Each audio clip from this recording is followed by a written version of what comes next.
জীবনের বহু সংগ্রামের পর আল্লাহ তাআলার নির্দেশে হযরত মুসা আলাইহিস সালাম ফেরাউন ও তার সৈন্যবাহিনীকে শেষ করে ফেললেন এবং অসহায় বনী ইসরাইল জাতিকে নিয়ে বসবাস করতে লাগলেন লোহিত সাগরের ওপারে এক নতুন ঠিকানায়।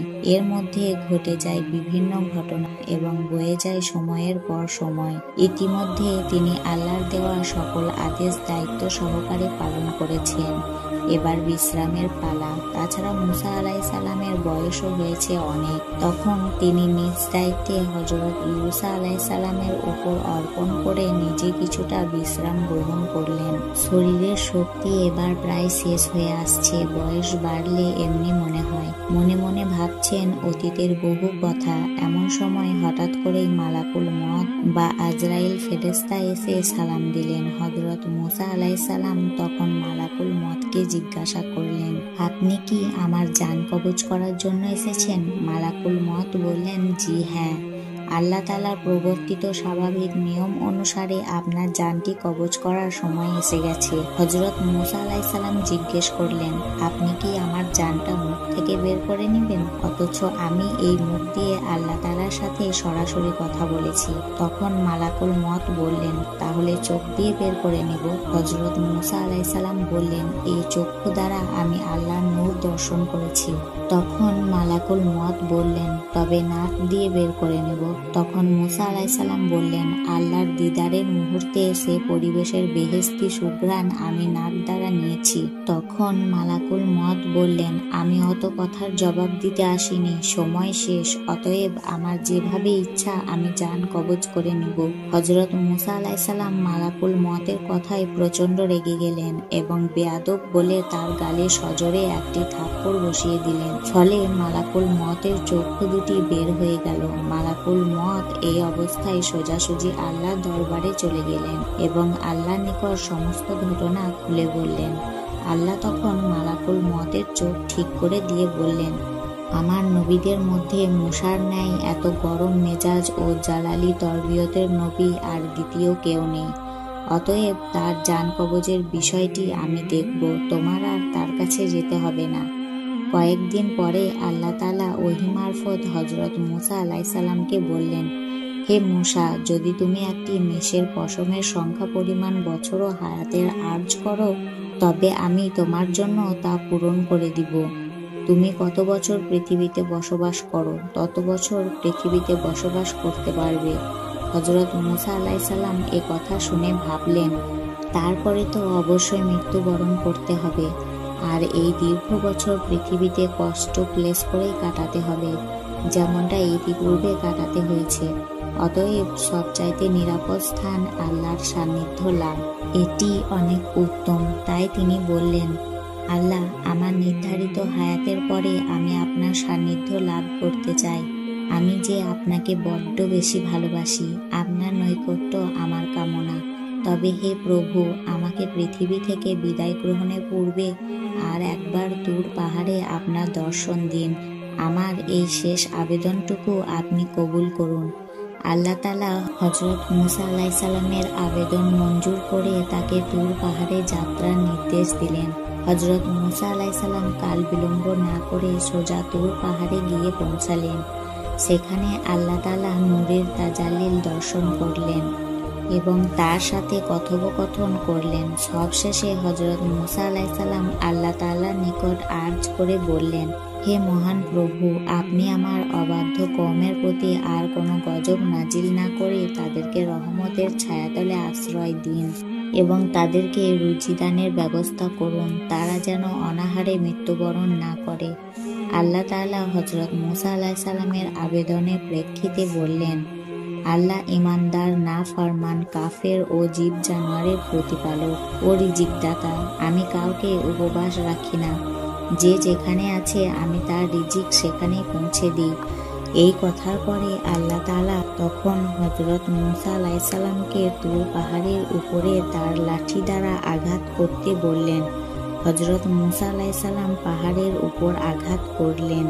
তখন সেখান থেকে একটি নদী হয়ে গেল। নদীর উপর লাঠি দ্বারা পুনরায় আঘাত করতে বললেন। তিনি আঘাত করার পরে দেখলেন একখানা পাথর নদীর পানির উপর থেকে ভেসে আসছে।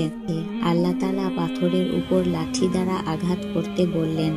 তিনি আঘাত করলেন। তখন দেখা গেল পাথরের মধ্য থেকে একটি ফড়িং বের হয়েছে আর মুখে এক টুকরো কাঁচা ঘাস। এই দৃশ্য দেখে হযরত মুসা আলাইহিস সালাম সেখানে সেজদায় লুটিয়ে পড়লেন। কিছুক্ষণ পরে আল্লাহ তাআলার পক্ষ থেকে নবীকে সালাম প্রদান করে বিদায় দেওয়া হলো। হযরত মুসা আলাইহিস সালাম তুর পাহাড় থেকে নেমে কিছুটা অগ্রসর হতেই দেখলেন 7 জন লোক একটি কবর খুঁড়ছে। তখন নবী তাদেরকে জিজ্ঞেস করলেন, ভাইয়েরা আমার, তোমরা এই নির্জন এলাকায় কার কবর খুঁড়ছো? তারা বললেন, আপনার ন্যায় একজন মহৎ ব্যক্তির কবর খুঁড়ছি। আপনিও আমাদের সাথে এই সওয়াবের কাজে শরীক হতে পারেন। তখন হযরত মুসা আলাইহিস সালাম তাদের সাথে কিছু কবর খোঁড়ার কাজ করলেন। অতঃপর তারা একজনকে বললেন, হে নবী, যার জন্য আমরা এই কবর খুঁড়ছি সে দৈর্ঘ্য এবং প্রস্থে আপনার ন্যায়। অতএব আপনি একবার কবরটি মাপার জন্য নিজে একবার শুয়ে ওখানে পরীক্ষা করে দেখুন। হযরত মুসা আলাইহিস সালাম তাদের কথায় কবরে নেমে শুয়ে পড়লেন এবং বললেন, হে আল্লাহ, কত নিঝুম এই জায়গাটি, আপনি আমার জন্য এই জায়গাটি কবুল করুন। হযরত মুসা আলাইহিস সালামের আবেদনের সাথে সাথেই একজন ফেরেশতা এসে তাকে একটি আপেল খেতে দিল। বিসমিল্লাহ বলে যখন তিনি আপেলটি খেতে আরম্ভ করলেন তখন ওনার জান কবজ হয়ে গেল। ইন্না লিল্লাহি ওয়া ইন্না ইলাইহি রাজিউন। তখন উপস্থিত ফেরেশতারা হযরত মুসা আলাইহিস সালামকে উঠিয়ে ওযু গোসল করালেন, জানাজা পড়ালেন এবং পুনরায় তাকে সেই কবরে দাফন করলেন। কোনো মানুষ জানতে পারল না হযরত মুসা আলাইহিস সালামের দাফন কোথায় হয়েছে। বনী ইসরায়েলেরা হন্যে হয়ে তার কবরের অস্তিত্ব অনুসন্ধান করে বিফল হয়েছেন। মনুষ্য জাতির জন্য তার কবরের অস্তিত্ব আজও অজানা রয়ে গেছে। তিনি পৃথিবীতে আনুমানিক 150 বছর বেঁচে থেকে আল্লাহর সান্নিধ্য লাভ করেন। ঐতিহাসিক বর্ণনা অনুযায়ী ফেরাউনের জাদুকরদের সাথে শক্তি পরীক্ষার ঘটনার পর মুসা আলাইহিস সালাম অন্য 20 বছর যাবৎ মিশরে অবস্থান করে সেখানকার অধিবাসীদেরকে আল্লাহর বাণী শোনান এবং সত্য ও সরল পথের দিকে দাওয়াত দিতে থাকেন।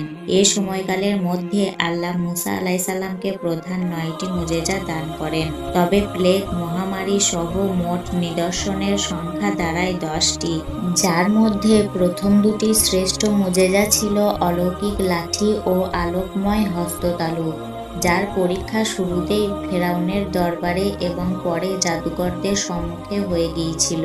এরপর বাকিগুলি এসেছিল ফেরাউনি কওমের হেদায়েতের উদ্দেশ্যে তাদেরকে সাবধান করার জন্য। মূলত দুনিয়াতে প্রেরিত সকল এলাহি গজবের মূল উদ্দেশ্য থাকে মানুষের হেদায়েত। যেমন আল্লাহ বলেন, কাফির ও ফাসিকদেরকে জাহান্নামের কঠিন শাস্তির পূর্বে দুনিয়াতে আমি অবশ্যই লঘু শাস্তি আস্বাদন করাবো, যাতে তারা আমার দিকে ফিরে আসে। মজলুম বনী ইসরায়েলদের কাতর প্রার্থনা এবং মুসা ও হারুনের দোয়া আল্লাহ কবুল করেছিলেন। সে মতে সর্বপ্রথম অহংকারী ফেরাউনি কর্মের দুনিয়াবি জৌলুস ও সম্পদরাজি ধ্বংসের গজব নেমে আসে। তারপর আসে অন্যান্য গজব বা নিদর্শন সমূহ।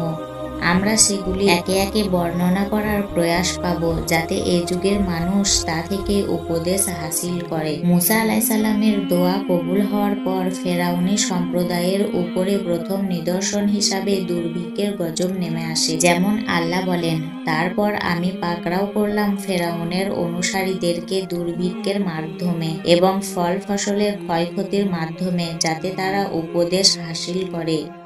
নিরীহ বনী ইসরায়েলগণের উপরে দুর্ধর্ষ ফেরাউনি জুলুম প্রতিরোধে এটা ছিল মজলুমদের সমর্থনে আল্লাহ প্রেরিত প্রথম হুঁশিয়ারি সংকেত। এর ফলে তাদের ক্ষেতের ফসল ও বাগবাগিচার উৎপাদন চরমভাবে হ্রাস পেয়েছিল। খাদ্যাভাবে তাদের মধ্যে হাহাকার পড়ে যায়। ফলে কোনো উপায়ান্তর না দেখে ফেরাউনি সম্প্রদায়ের নেতারা মুসা আলাইহিস সালামের কাছে এসে কাকুতি মিনতি করতে থাকে। দয়াদ্রচিত মুসা আলাইহিস সালাম অবশেষে দোয়া করলেন, ফলে দুর্ভিক্ষ রহিত হয়ে গেল এবং তাদের বাগবাগিচা ও মাঠ ময়দান পুনরায় ফল ফসলে ভরে উঠল। কিন্তু ফেরাউনি সম্প্রদায় এতে আল্লাহর শুকরিয়া আদায় না করে বরং অহংকারে স্ফীত হয়ে খোদ মূসাকেই দায়ী করে তাকে অলক্ষণে অপয়া বলে গালি দেয় এবং উদ্ধতভাবে বলে উঠে যে আমাদের উপরে জাদু করার জন্য তুমি যে নিদর্শনই নিয়ে আসো না কেন আমরা তোমার উপরে কোনো মতেই ঈমান আনব না। আল্লাহ বলেন, অতঃপর আমি তাদের উপরে পাঠিয়ে দিলাম তুফান, পঙ্গপাল, উকুন, ব্যাঙ, রক্ত প্রভৃতি বহুবিধ নিদর্শন একের পরে এক। তারপরেও তারা অহংকার করতে থাকল, বশতঃ তারা ছিল পাপী সম্প্রদায়। অত্র আয়াতে দুর্ভিক্ষের পরে পরপর 5টি গজব নাজিলের কথা বলা হয়েছে। তারপর আসে প্লেগ, মহামারী ও অন্যান্য ছোট বড় আযাব। এরপরে সবশেষে গজব হলো সাগরডুবি, যার মাধ্যমে এই গর্বিত অহংকারীদের একেবারে নিঃশেষ করে দেওয়া হয়। হযরত আব্দুল্লাহ ইবনে আব্বাস রাদিয়াল্লাহু আনহু এর তাফসীর অনুযায়ী বা একের পর এক আগত নিদর্শনসমূহ অর্থ হলো এগুলোর প্রত্যেকটি আযাবই নির্ধারিত সময় পর্যন্ত থেকে রহিত হয়ে যায় এবং কিছুদিন বিরতির পর অন্যান্য আযাবগুলি আসে। ফেরাউন সম্প্রদায়ের সুবিধাবাদী চরিত্র ফুটে ওঠে। আর যখন তাদের উপর কোনো আযাব পতিত হতো তখন তারা বলতো, হে মূসা, তুমি আমাদের জন্য তোমার প্রভুর নিকট দোয়া করো, যা কবুলের ওয়াদা তিনি তোমাকে দিয়েছেন। যদি তুমি আমাদের উপর থেকে এ আযাব দূর করে দাও তাহলে অবশ্যই আমরা তোমার উপর ঈমান আনব এবং তোমার সাথে বনী ইসরাইলদের অবশ্যই পাঠিয়ে দেব। অতঃপর যখন আমি তাদের উপর থেকে আযাব উঠিয়ে নিতাম নির্দিষ্ট একটা সময়ে যে পর্যন্ত তাদের পৌঁছানো উদ্দেশ্য হতো, তখন তারা প্রতিশ্রুতি ভঙ্গ করত। এই নির্ধারিত সময়ের মেয়াদ কত ছিল সে বিষয়ে বিভিন্ন বক্তব্য রয়েছে, যার প্রায় সবই ধারণা প্রস্তুত। অতএব আমরা তা থেকে বিরত রইলাম। এ ব্যাপারে কুরআনে একটি মৌলিক বক্তব্য এসেছে এভাবে যে যখন তাদের শুভ দিন ফিরে আসতো তখন তারা বলতো যে এটাই আমাদের জন্য উপযুক্ত। পক্ষান্তরে অকল্যাণ উপস্থিত হলে তারা মূসা ও তার সাথীদের অলক্ষণে বলে অভিহিত করত, জেনে রাখো যে তাদের অলক্ষণে চরিত্র আল্লাহর ইলম রয়েছে। দুর্ভিক্ষের পরে মূসা আলাইহিস সালামের দোয়ার বরকতে পুনরায় ভরা মাঠ ও ভরা ফসল পেয়ে ফেরাউনি সম্প্রদায় পিছনের সব কথা ভুলে যায় ও গর্বে স্ফীত হয়ে মূসা আলাইহিস সালামের বিরুদ্ধে অপবাদ রটাতে থাকে। তারা সাধারণ লোকেদের ঈমান গ্রহণে বাধা দিতে থাকে। তারা তাদের প্রতিজ্ঞা ভঙ্গ করে পুনরায় ঔদ্ধত্য প্রকাশ করতে থাকে। ফলে তাদের উপরে গজব আকারে প্লাবন ও জলোচ্ছ্বাস নেমে আসে, যা তাদের মাঠ ঘাট, বাগান, ফসল, ঘরবাড়ি সব ভাসিয়ে নিয়ে যায়। এতে ভীত হয়ে তারা আবার মূসা আলাইহিস সালামের কাছে এসে কান্নাকাটি শুরু করে দেয়। আবার তারা ঈমান আনার প্রতিজ্ঞা করে ও আল্লাহর নিকটে দোয়া করার জন্য মূসা আলাইহিস সালামকে পীড়াপিড়ি করতে থাকে। ফলে মূসা আলাইহিস সালাম দোয়া করেন ও আল্লাহর রহমতে তুফান চলে যায়। পুনরায় তারা জমিজমা আবাদ করে ও অচিরেই তা সবুজ শ্যামল হয়ে ওঠে। এই দৃশ্য দেখে তারা আবার অহংকারী হয়ে ওঠে এবং বলতে থাকে, আসলে আমাদের জমির উৎপাদন ক্ষমতা বৃদ্ধি করার জন্য প্লাবন এসেছিল, আর সে কারণেই আমাদের ফসল এবার সর্বকালের রেকর্ড ভঙ্গ করেছে ও বাম্পার ফলন হয়েছে। আসলে আমাদের কর্মদক্ষতার ফল হিসাবে এটাই উপযুক্ত। এভাবে তারা অহংকারে মত্ত হয়ে আবার শুরু করলো বনী ইসরায়েলের উপরে জুলুম অত্যাচার। ফলে নেমে এলো তৃতীয় গজব। একদিন হঠাৎ হাজার হাজার পঙ্গপাল কোত্থেকে ঝাঁকে ঝাঁকে এসে ফেরাউনদের সব ফসল খেয়ে সাফ করে গেল। তারা তাদের বাগবাগিচার ফল ফলাদি খেয়ে সাবার করে ফেলল। এমনকি কাঠের দরজা জানলা আসবাবপত্র পর্যন্ত খেয়ে শেষ করলো। অথচ পাশাপাশি বনী ইসরায়েলের ঘরবাড়ি, শস্যভূমি ও বাগবাগিচা সবই সুরক্ষিত থাকে। এবারে ফেরাউনি সম্প্রদায় ছুটে এসে মূসা আলাইহিস সালামের কাছে কাতর কণ্ঠে নিবেদন করতে থাকে যাতে গজব চলে যায়।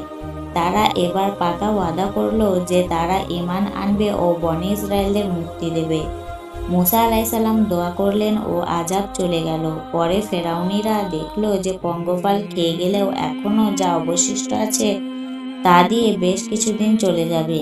ফলে তারা আবার শয়তানি ধোঁকায় পড়ে প্রতিজ্ঞা ভঙ্গ করলো ও পূর্বের ন্যায় ঔদ্ধত্য প্রদর্শন শুরু করলো। ফলে নেমে এলো পরবর্তী গজব উকুন।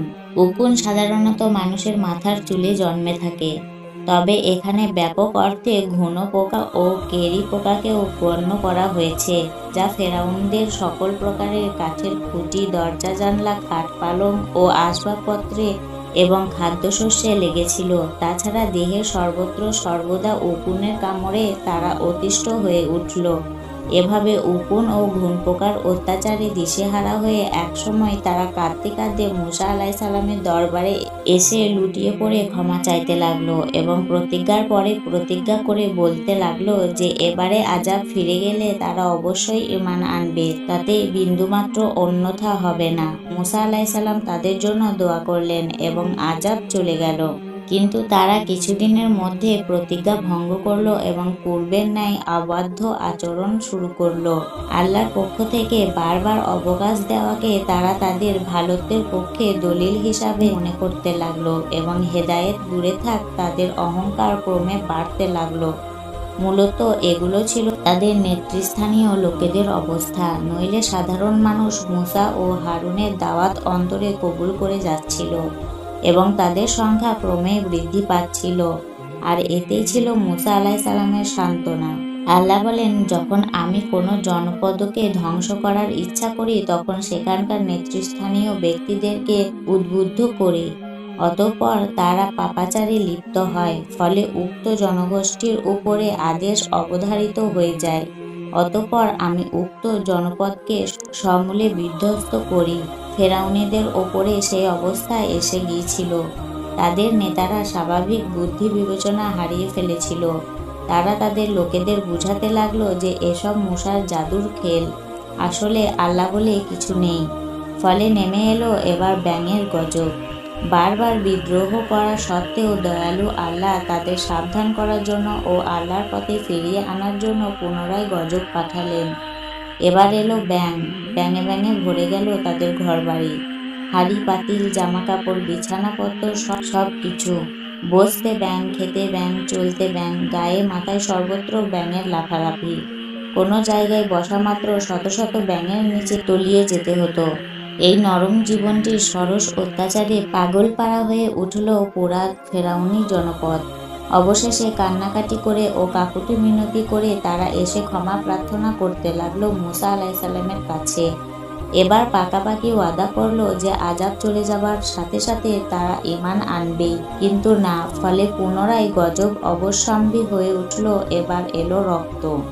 তাদের অহংকার ও ঔদ্ধত্য চরমে উঠল। হঠাৎ একদিন দেখা গেল রক্ত, খাদ্য ও পানপাত্রে রক্ত, কুয়া ও পুকুরে রক্ত, তরি তরকারিতে রক্ত, কলসি বালতিতে রক্ত।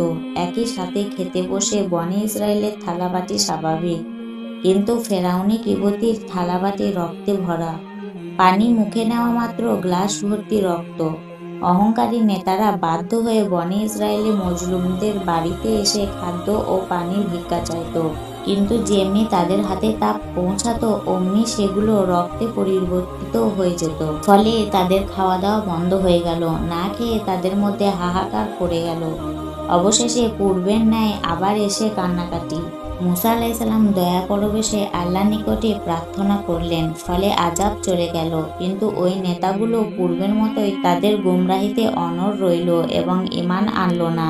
এদের এই হঠকারিতা ও কপট আচরণের কথা আল্লাহ বর্ণনা করেন এভাবে, অতঃপর তারা আত্মম্ভরিতা দেখাতে লাগলো। বশতত এরা ছিল পাপাসক্ত জাতি। ফলে নেমে এলো এবার প্লেগ মহামারী। রক্তের আযাব উঠিয়ে নেবার পরও যখন ওরা ঈমান আনল না, তখন আল্লাহ ওদের উপরে প্লেগ মহামারী প্রেরণ করলেন। অনেকে এটাকে বসন্ত রোগ বলেছেন, যাতে অল্পদিনেই তাদের 70,000 লোক মারা যায়, অথচ বনি ইসরায়েলরা ভালো থাকে। এলাহি গজবের সাথে সাথে এগুলি ছিল মুসা আলাইহিসসালামের মুজেজা এবং নবুয়তের নিদর্শন। কিন্তু জাহিল ও আত্মগর্বী নেতারা একে জাদু বলে তাচ্ছিল্য করত।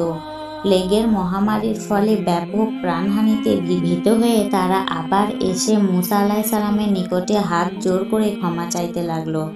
মুসা আলাইহিসসালাম আবারও তাদের জন্য দোয়া করলেন। ফলে আযাব চলে গেল, কিন্তু তারা পূর্বের ন্যায় আবারও ওয়াদা ভঙ্গ করল, ফলে তাদের চূড়ান্ত ধ্বংস অবধারিত হয়ে গেল।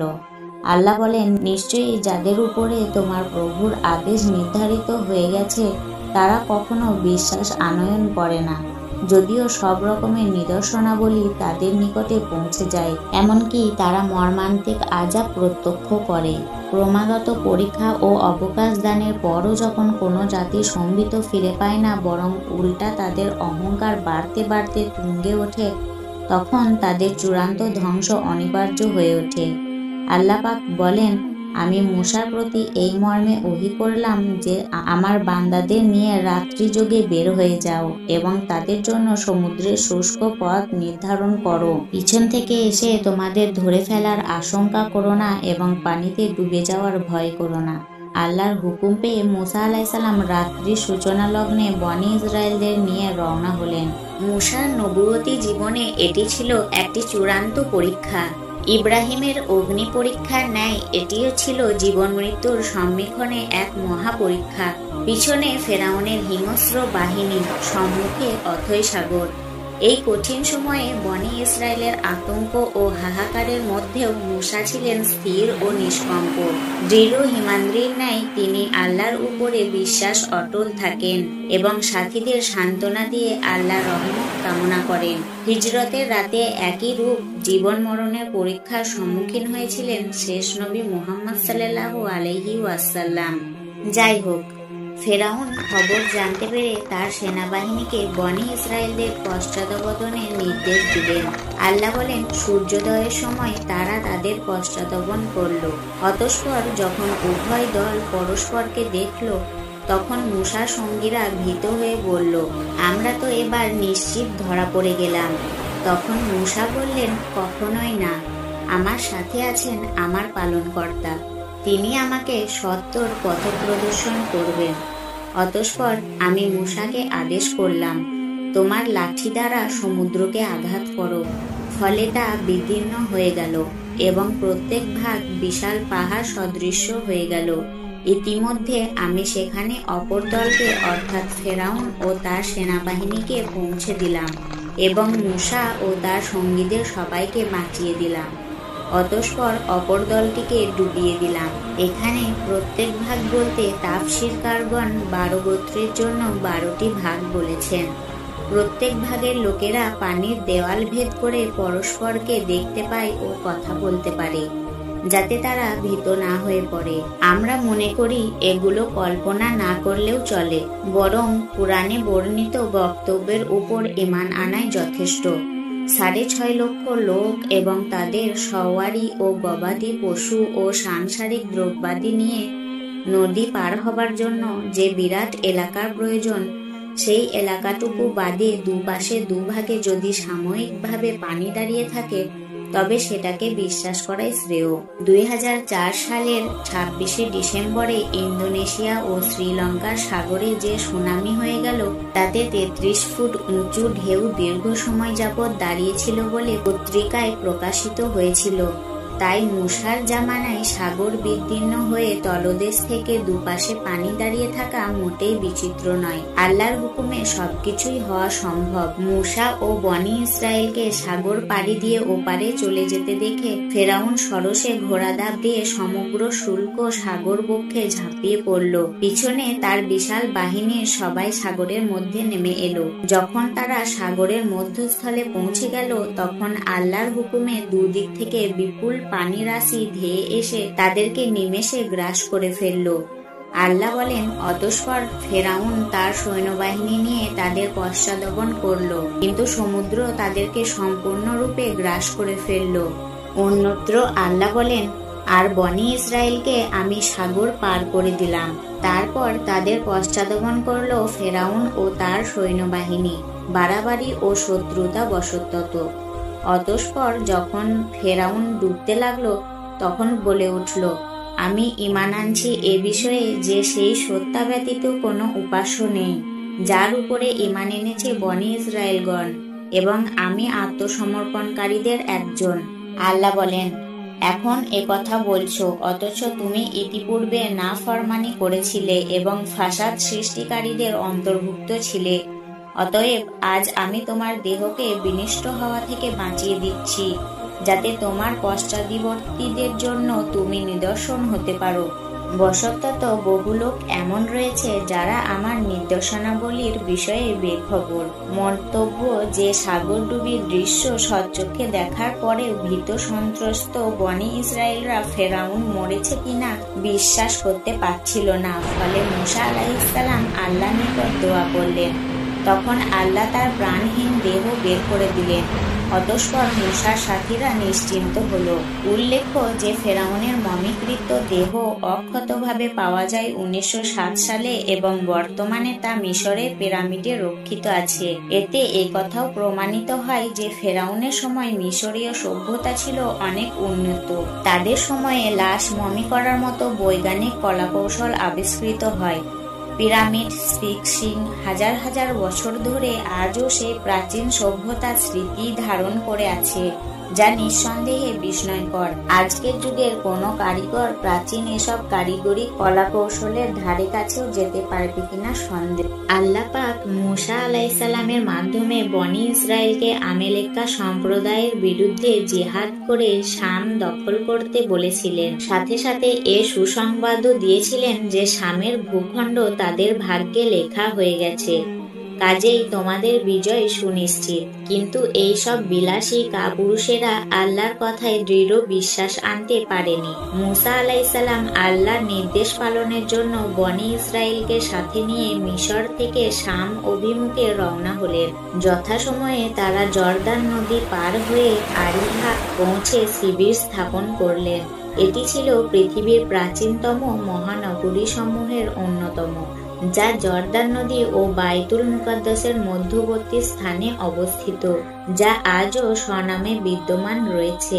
মূসা আলাইহিস সালামের সময়ে এ শহরের আত্মাশ্চর্য, জাঁকজমক ও বিস্তৃত ইতিহাসে বর্ণিত হয়েছে। শিবির স্থাপনের পর মূসা আলাইহিস সালাম বিপক্ষে দলের অবস্থা ও অবস্থান পর্যবেক্ষণের জন্য 12 জন সর্দারকে প্রেরণ করলেন, যারা ছিলেন হযরত ইয়াকুব আলাইহিস সালামের 12 পুত্রের বংশধরগণের 12 জন প্রতিনিধি, যাদেরকে তিনি আগেই নির্বাচন করেছিলেন স্ব গোত্রের লোকেদের দেখাশোনার জন্য। তারা রওনা হওয়ার পর বাইতুল মুকাদ্দাস শহরের উপকণ্ঠে পৌঁছলে বিপক্ষ দলের বিশাল দেহী বিকট চেহারার একজন লোকের সঙ্গে সাক্ষাৎ হয়। ইসরায়েলি রেওয়াত সমূহে লোকটির নাম আউজ ইবনে উনুক বলা হয়েছে এবং তার আকার আকৃতি ও শক্তি সাহসের অতিরঞ্জিত বর্ণনা সমূহ উদ্ধৃত রয়েছে। যাই হোক, উক্ত ব্যক্তি একাই বনি ইসরায়েলের এই 12 জন সর্দারকে পাকড়াও করে তাদের বাদশাহের কাছে নিয়ে গেল এবং অভিযোগ করল যে এই লোকগুলি আমাদের বিরুদ্ধে যুদ্ধ করার মতলব নিয়ে এসেছে। বাদশাহ তার নিকটতম লোকেদের সাথে পরামর্শের পর এদের ছেড়ে দেবার সিদ্ধান্ত নেন, এই উদ্দেশ্যে যে এরা গিয়ে তাদের নেতাকে আমেলেক্কাদের জাঁকজমক ও সৌর্যবীর্যের স্বচক্ষে দেখা কাহিনী বর্ণনা করবে। তাতে ওরা ভয়ে এমনিতেই পিছিয়ে যাবে। পরবর্তীতে দেখা গেল যে বাদশাহর ধারণার সত্যে পরিণত হয়েছিল। এই ভীত কাপুরুষ সর্দাররা জিহাদ দূরে থাক, ওদিকে তাকানোর হিম্মতও হারিয়ে ফেলেছিল। বনি ইসরায়েলের 12 জন সর্দার আমেলেক্কাদের হাত থেকে মুক্তি হয়ে স্বজাতির কাছে ফিরে এলো এবং আমেলেক্কাদের বিস্মিতকর উন্নতি ও অবিশ্বাস্য শক্তি সামর্থ্যের কথা মূসা আলাইহিস সালামের নিকটে বর্ণনা করল। কিন্তু মূসা আলাইহিস সালাম এতে মোটেই ভীত হননি, কারণ তিনি আগেই ওহীপ্রাপ্ত হয়েছিলেন এবং বিজয় সম্পর্কে নিশ্চিত ছিলেন। সে মতে তিনি গোত্রনেতাদের যুদ্ধ প্রস্তুতিতে গ্রহণের নির্দেশ দিলেন এবং আমেলেক্কাদের শিষ্যবীর্যের কথা অন্যের কাছে প্রকাশ করতে নিষেধ করলেন। কিন্তু দেখা গেল যে ইউশা বিন নুন ও কালেব বিন ইউকেন্না ব্যতীত বাকি সর্দারেরা গোপন ফাঁস করে দিল। ফলে যা হবার তাই হলো। এই ভীতু আরামপ্রিয় জাতি একে একেবারে বেঁকে বসল। তারা বলল, হে মূসা, সেখানে একটি প্রবল পরাক্রান্ত জাতি রয়েছে। আমরা কখনো সেখানে যাব না যে পর্যন্ত না তারা সেখান থেকে বের হয়ে যায়। যদি তারা সেখান থেকে বের হয়ে যায় তবে নিশ্চিতই আমরা সেখানে প্রবেশ করব। অর্থাৎ ওরা চায় যে মূসা আলাইহিসসালাম তার মুজেজার মাধ্যমে যেভাবে ফেরাউনকে ডুবিয়ে মেরে আমাদের উদ্ধার করে এনেছে, অনুরূপভাবে আমেলেকাদের তাড়িয়ে দিয়ে তাদের পরিক্রান্ত অট্টালিকা ও সম্পদরাজির উপরে তাদের মালিক বানিয়ে দিন। অথচ আল্লাহর বিধান এই যে বান্দাকে চেষ্টা করতে হবে এবং আল্লাহর উপর ভরসা করতে হবে। কিন্তু বনী ইসরায়েলরা এক পাও বাড়াতে রাজি হয়নি। এ মতাবস্থায় তাদের মধ্যকার দুজন আল্লাহ ভীরু ব্যক্তি সম্ভবত পূর্বের দুজন সর্দার হবেন, যাদের মধ্যে ইউসা পরে নবী হয়েছিলেন, যাদের প্রতি আল্লাহ অনুগ্রহ করেছিলেন। তারা বলল, মূসা আলাইহিসসালামের আদেশ মতে তোমরা ওদের উপর আক্রমণ করে শহরের মূল দরজায় প্রবেশ করো, কেননা আমাদের নিশ্চিত বিশ্বাস এই যে যখনই তোমরা তাতে প্রবেশ করবে তখনই তোমরা অবশ্যই জয়ী হবে। আর তোমরা আল্লাহর উপরে ভরসা করো যদি তোমরা মুমিন হয়ে থাকো। কিন্তু ওই দুই নেককার সর্দারের কথার প্রতি তারা দিকপাত করল না, বরং আরো উত্তেজিত হয়ে তাচ্ছিলের ভঙ্গিতে মূসা আলাইহিসসালামকে উদ্দেশ্য করে বলল, হে মূসা, আমরা কখনোই সেখানে প্রবেশ করব না যতক্ষণ তারা সেখানে আছে।